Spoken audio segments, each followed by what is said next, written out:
Hello friends, मैं हूं अशोक। आज के लेक्चर में हम बात करेंगे थर्मोडायनेमिक्स सिस्टम के बारे में। चलिए शुरू करते हैं। थर्मोडायनेमिक सिस्टम होता क्या है? लास्ट लेक्चर में हमने थर्मोडायनेमिक को समझा था कि थर्मोडायनेमिक हमारा दो ग्रीक वर्ड से मिलकर बना था। पहला था थर्मे, जिसका मतलब होता है हीट, और दूसरा था डायनेमिक्स, जिसका मतलब होता है पावर। यानी हम हीट एनर्जी का किस तरह से पावर प्रोडक्शन में यूज करेंगे, कैसे हम हीट को पावर प्रोडक्शन में डेवलप करेंगे। तो ये साइंस हमारी कहलाती है थर्मोडायनेमिक्स। और सिस्टम क्या चीज है? ये थर्मोडायनेमिक प्रोसेस को करने के लिए हमें किसी जगह की जरूरत है, और उस जगह के अंदर हमें किसी ना किसी मास की जरूरत है। यानी हमें मैटर चाहिए जो कि हमारा क्वांटिटी में होगा। क्वांटिटी मेजर की जाती है मास के द्वारा, यानी क्वांटिटी चाहिए, एरिया चाहिए, और थर्मोडायनेमिक प्रोसेस हो जाएगा। समझे? जैसे कि अगर मैं बात करूं, मेरे पास एक एरिया है, ये मेरा एक एरिया है, ठीक है। इसके अंदर मेरे को थर्मोडायनेमिक स्टडी करनी है। तो मेरे को क्या चाहिए? मेरे को दोस्तों मास चाहिए, ऑब्जेक्ट चाहिए, मास्क चाहिए, मतलब कि किसी चीज की क्वांटिटी चाहिए। इसके अंदर क्या हो सकता है? इसका कुछ प्रेशर होगा, मास का कुछ वॉल्यूम होगा, कुछ टेम्परेचर होगा। तो इसकी अगर मैं स्टडी करूं तो ये मेरी स्टडी क्या कहलाएगी? थर्मोडायनेमिक। तो यानी matter contain in a region which is chosen for the thermodynamic study is known as system. थोड़ा सा हम इसको और इलेबोरेट करते हैं। देखिए, ये जो हमारा सिस्टम है, ठीक है, ये हमारा आ गया सिस्टम। यह सिस्टम बाहर आप देखेंगे, मान लीजिए हमने स्पेस में एक सिस्टम कंसिडर किया था, तो ये स्पेस क्या चीज है थर्मोडायनेमिक के सेंस में? तो anything other than the system. यानी कि अगर हम इस सिस्टम के अलावा किसी भी चीज की बात करें तो वो दोस्तों सराउंडिंग कहलाती है। ये है हमारी सराउंडिंग। तो anything other than the system is known as surrounding. तो दोस्तों, अब हमारे दिमाग में एक बात आनी चाहिए कि ये सराउंडिंग और ये सिस्टम है, कैसे पता चलेगा ये हमारा सिस्टम है और इसके बाद सराउंडिंग है?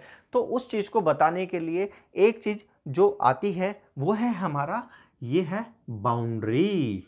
दोस्तों, इस चीज को बताने के लिए हमें हेल्प करेगी बाउंड्री। तो बाउंड्री क्या चीज है? बाउंड्री एक ऐसी कॉन्टेक्ट सरफेस है जो कि शेयर की जाएगी सिस्टम के द्वारा और सराउंडिंग के द्वारा।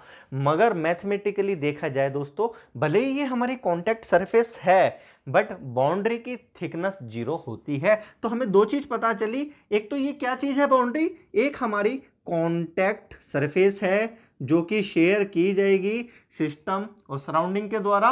दूसरी चीज हमें यह पता चली, इस कॉन्टेक्ट सरफेस की जो थिकनेस है, यानी बाउंड्री की जो थिकनेस है, मैथमेटिकली 0 होती है। इस बाउंड्री की दो इंपॉर्टेंट क्वालिटी है। पहली क्वालिटी या कैरेक्टरिस्टिक्स कह लीजिए, ये बाउंड्री दोस्तों फिक्स भी हो सकती है या फिर ये बाउंड्री मूवेबल भी हो सकती है। हम अभी जब टाइप्स ऑफ सिस्टम को समझेंगे तो इनको और अच्छे से समझेंगे। दूसरी कैरेक्टरिस्टिक्स इस बाउंड्री की ये है कि ये जो हमने बाउंड्री बनाई है, अभी तो हमने स्पेस में बना दी, तो ये हमारी एक तरह से इमेजिनरी है, हमने इमेजिन कर लिया। मगर ये बाउंड्री दो तरह की हो सकती है, या तो यह बाउंड्री रियल होंगी या फिर यह बाउंड्री दोस्तों इमेजिनरी होंगी। इनको भी हम अभी अच्छे से समझेंगे और बेहतरीन तरीके से। चलिए अब हम टाइप्स ऑफ सिस्टम की तरफ बढ़ते हैं। दोस्तों, अब हम टाइप्स ऑफ सिस्टम को थोड़ा समझेंगे। देखिए, हमने सिस्टम को 3 मेनली पार्ट्स में डिवाइड किया है। पहले को कहते हैं हम ओपन सिस्टम, यह है हमारा ओपन सिस्टम। दूसरे को कहते हैं हम क्लोज्ड सिस्टम, और तीसरा जो है दोस्तों हमारा आइसोलेटेड सिस्टम। Isolated system. देखिए, तीनों को ना एक एक करके डे टू डे लाइफ के एग्जांपल के साथ भी समझेंगे और हमारे इंजीनियरिंग प्रैक्टिस के अनुसार भी समझेंगे। तो हम शुरुआत करते हैं सबसे पहले ओपन सिस्टम से। देखिए, ओपन सिस्टम एक ऐसे सिस्टम को कहेंगे, हमने भी बात करी हमारे इमेजिनरी सिस्टम है, इसके अंदर अगर हमारा मास और एनर्जी इन और आउट फ्रीली कर सकते हैं। यानी हमारा अगर मास इस सिस्टम के अंदर चला जाए और इस सिस्टम से बाहर भी आ जाए, यानी मास इन और मास आउट। इसी तरह हमारी एनर्जी इस सिस्टम के अगर अंदर इन कर सके और इस सिस्टम से बाहर हमारी एनर्जी जा सके फ्रीली बिना किसी दिक्कत के, तो इस सिस्टम को दोस्तों, इस तरह के सभी सिस्टम को हम ओपन सिस्टम कहते हैं। ओपन है, आओ जाओ। हम अब एक कॉमन एग्जांपल की बात कर लेते हैं। सबसे पहले घर में हम जब पानी को गर्म करते हैं, देखिए बहुत कॉमन एग्जांपल है। एक बर्तन लीजिए, इसके अंदर आप कुछ पानी डालिए, ठीक है, ये आपने इसके अंदर डाल दिया पानी, मैं H2O लिख देता हूँ। पानी हमारा क्या, एक मास है, ठीक है, तो हमारा यहाँ पे मास आ गया, यानी हमने मास को इन करवा दिया। अब देखिए आपने इसके नीचे हीट दी, इस बर्तन के नीचे आपने हीट देना स्टार्ट कर दी। हीट क्या है, हमारी एक एनर्जी है, तो हमने एनर्जी को यहाँ से इन किया। एनर्जी इन, पानी उबलेगा मतलब गर्म होगा धीरे धीरे, फिर उबलेगा, उबलने के बाद वेपर बनेगा और वेपर बन के बाहर चला जाएगा एटमॉस्फेयर में। तो ये मास हमारा इन था, यहाँ से हमारा मास आउट हो गया, यानी पानी बाहर चला गया वेपर बन के। एनर्जी का क्या हुआ, यह एनर्जी जब इस पानी के साथ मिली तो इसने इस बर्तन को भी गर्म कर दिया। तो दो तरह से हमारी, एक तो एनर्जी इस वेपर के रूप में भी बाहर गई, जैसे ही ये हमारे एयर के साथ मिलेगी तो उस एयर को भी गर्म करेगी। दूसरा, इस बर्तन में जो हीट है वो एज ए रेडिएशन या फिर एज ए, जब एयर इससे टकराएगी तो उसकी एनर्जी को ले जाएगी। तो कॉन्टैक्ट सरफेस के द्वारा, इन दोनों से मिलने के द्वारा, यानी रेडिएशन के द्वारा भी हमारी एनर्जी आउट चली गई। तो एक आप समझे, इस तरह के सिस्टम को हमने ओपन सिस्टम क्यों कहा, क्योंकि मास और एनर्जी फ्रीली इन करी और फ्रीली आउट कर गई। अब हम बात कर लेते हैं इसके मोस्ट इंपॉर्टेंट, हमारा इंजीनियरिंग लाइफ से जुड़े हुए एग्जाम्पल की। तो देखिए दोस्तों, हमारा जो टरबाइन है, अब वो टरबाइन हमारी वाटर टरबाइन हो या गैस टरबाइन हो, ये हमारा ओपन सिस्टम का एक एग्जाम्पल है। दूसरा हम बात करें दोस्तों कंप्रेसर, ये कंप्रेसर हमारा एक ओपन सिस्टम का एग्जाम्पल है। तीसरा हम बात कर लेते हैं दोस्तों नोजल, तो नोजल भी हमारा एक ओपन सिस्टम का एग्जाम्पल है। देखिए इसमें हम नोजल को थोड़ा सा समझ लेते हैं। देखिए मेरी नोजल है, मान लीजिए मैंने यहाँ पे नोजल बना दी, ठीक है। अब ये नोजल में आपको एक चीज पता होगी, इसकी कॉन्टैक्ट सरफेस होती है, यानी दो तरफ से तो फ्री हो गया, यानी यहां से आप देखेंगे फ्री आ सकता है, कोई भी चीज यहां से फ्री जा सकती है, मतलब वो फ्री है, मतलब खुला हुआ है, बट यहां से फिक्स है। तो हमने यहाँ पे जब बाउंड्री बात करी थी, तो बाउंड्री में जब भी हमारी ऐसी बाउंड्री आए जो किसी कॉन्टैक्ट सरफेस के साथ मिलती हो, तो इस तरह की बाउंड्री को दोस्तों कहा जाता है हमारी, यानी ये कॉन्टैक्ट सरफेस के साथ मिली हुई है। देखिए मेरा मार्कर ही गिर गया। तो इस तरह की बाउंड्री को दोस्तों कहा जाता है रियल बाउंड्री, ठीक है, ये हमारी रियल बाउंड्री है, बट यहाँ पे ओपन था, तो हमने स्टडी करनी है और मान लिया कि चलो भाई हम तुम्हें यहाँ बाउंड्री कंसीडर कर लेते हैं। तो इस तरह की बाउंड्री को दोस्तों इमेजिनरी बाउंड्री कहते हैं, ठीक है, ये हमारी इमेजिनरी बाउंड्री है, रियल बाउंड्री। तो कोई भी चीज इसके अंदर आएगी, थर्मोडायनेमिक प्रोसेस होगा। वैसे नोजल करती क्या है, ये भी कई बार पूछ लेता है एग्जाम में, याद रखेंगे, प्रेशर को कम करेगी और वेलोसिटी को बढ़ा देगी। तो थर्मोडायनेमिक प्रोसेस हो गया। उसके बाद यहाँ से फ्लूइड या एयर या जो भी आपका थर्मोडायनेमिक क्वांटिटी है वो बाहर चली जाएगी। तो हमारा नोजल क्या है, एक ओपन सिस्टम का एग्जाम्पल है।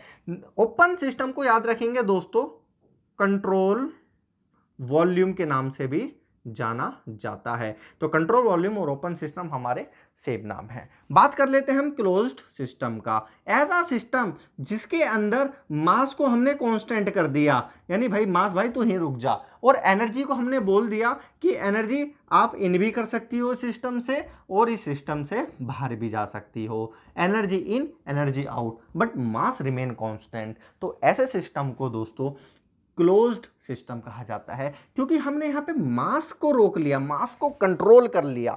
तो देखिए इसलिए दोस्तों क्लोज सिस्टम को हम कंट्रोल मास सिस्टम भी कहते हैं। कॉमन एग्जांपल की बात करें, इसी पानी के बीकर को हम बना लें। इस बार हमने बस एक छोटा सा डिफरेंस कर दिया, इसके ऊपर हमने इस बार कुछ बर्तन रख दिया, यानी कि हमने इसको बंद कर दिया। अब ना तो इसके अंदर कुछ आएगा ना जाएगा। इसके अंदर क्या है दोस्तों, हमारा पानी है, यानी मास है। अब हमने जैसी हीट दी, बता दिया आपको, यहाँ से एनर्जी इन हुई आपकी और यहाँ से आपकी एनर्जी बाहर चली जाएगी एज ए रेडिएशन के फॉर्म में। एनर्जी इन एनर्जी आउट हो गई, ठीक है, मगर मास हमारा क्या होगा, पानी गर्म होगा। पानी गर्म होगा तो क्या होगा, धीरे धीरे वेपर बनेगा, और वेपर बनेगा तो इस सरफेस से टकराएगा, और इस सरफेस के ऊपर है एयर, जिसका टेम्परेचर हमारे अंदर सिस्टम के टेम्परेचर से कम है। तो ये हमारा वेपर कंडेंसेट होके वापस नीचे हो जाएगा, यानी मास को हमने इसके कंट्रोल कर लिया है। तो इस तरह के सिस्टम को हम क्लोज्ड सिस्टम कहते हैं। इंजीनियरिंग एग्जाम्पल की बात की जाए दोस्तों, बहुत कॉमन है, पिस्टन इंजन सिलेंडर। तो पिस्टन इंजन सिलेंडर हमारा एग्जाम्पल है एक क्लोज्ड सिस्टम का। ठीक है, थोड़ा सा देख लेते हैं इसको भी। ये हमारी वॉल होती है, इंजन की वॉल, जिसके ऊपर हमने पूरा बंद कर दिया, यानी इसमें कोई भी वॉल्व नहीं है अभी। और यहाँ पे है हमारा पिस्टन जी। ठीक है, ये हमारे पिस्टन भाई साहब है। इसके अंदर हमने यहाँ पे क्या रखी हुई है दोस्तों, गैस। गैस क्या है, एक मास है। ठीक है, अब देखिए यहाँ पे एक, मान लीजिए अभी हमने कुछ नहीं किया तो इस तरह की बाउंड्री हमने देखा था, तो इस तरह की बाउंड्री हमारी कैसी है, एक तरह से फिक्स बाउंड्री है। ठीक है, अभी बाउंड्री कौन सी है, ये अंदर वाली बाउंड्री है। जैसे ही हम यहाँ पे इग्निशन देंगे इस गैस को, तो गैस में वर्क होगा और गैस एक्सपेंड करेगी, जिसके कारण ये पिस्टन नीचे की तरफ मूव करेगा। तो दूसरी पोजीशन मान लेते हैं ये आ गई। ठीक है, तो ये आपकी जो बाउंड्री पहले इतनी सी थी दोस्तों, अब ये बाउंड्री आपकी इतनी हो गई, टॉप ऑफ पिस्टन तक बढ़ गई। तो बाउंड्री क्या हुई, मूव हो गई। तो ये बाउंड्री दोस्तों कैसी कहलाएगी, मूवेबल बाउंड्री। ठीक है, यहां से आपने मूवेबल बाउंड्री का कंसेप्ट समझा। मास वही है क्योंकि हमने इसमें कोई वॉल्व दिया नहीं है, और एनर्जी का ट्रांसफर हो जाएगा क्योंकि ये पिस्टन हमारा आगे जाके कनेक्टिंग रोड, फिर क्रैंकशाफ्ट और जाके पहिए से कनेक्ट होगा, तो हमारी एनर्जी चली जाएगी पहिए को, पहिया घूम जाएगा। ठीक है, क्लियर है ना, क्लोज सिस्टम।